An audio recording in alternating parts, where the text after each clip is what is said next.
उत्तर देण्यात आले। जर शिंदे ठाण्यात घनिष्ठ नाईक जर ठाण्यामध्ये जनता दरबार घेणार असतील तर आमचेही मंत्री पालघरमध्ये जाऊन जनता दरबार घेतले पाहिजे ना। माझं काय म्हणणं आहे, माननीय एकनाथ शिंदे साहेबांच्याही मंत्रिमंडळातल्या सदस्यांनी राज्यामध्ये जाऊन जनता दरबार घेतले पाहिजे।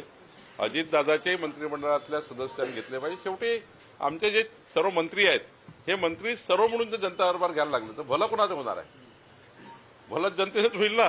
म्हणजे समजा शिवसेनेच्या 4 मंत्र्यांनी 4 ठिकाणी जाऊन आलं, त्या ठिकाणी 4 आदेश पारित केले, राष्ट्रवादीच्या मंत्र्यांनी 4 आदेश पारित केले, भाजपचे 4 मंत्री जर जिल्ह्यात गेले तर जिल्ह्याचा फायदा होईल।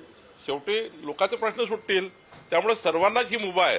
या राज्यातला मंत्री राज्याचा मंत्री असतो, तो कुठल्याही जिल्ह्यात जाऊन कोणताही जनता दरबार घेऊ शकतो।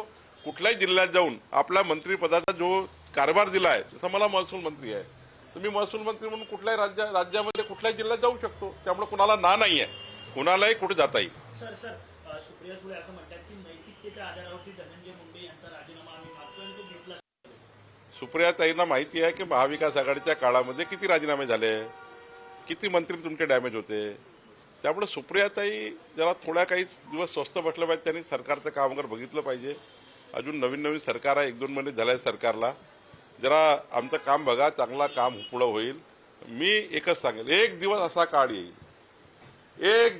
काळ येईल जसं गडचिरोलीच्या देवेंद्र फडणवीसजींच्या कार्याचं कौतुक, गडचिरोलीमध्ये देवेंद्रजींनी ज्या पद्धतीने कार्य करतायत, नक्षलवादी कार्यापासून तर विकासाच्या कामापर्यंत, एक दिवस संजय राऊताला जाग आली, त्यांनी आणि सामनाने देवेंद्रचं कौतुक केलं।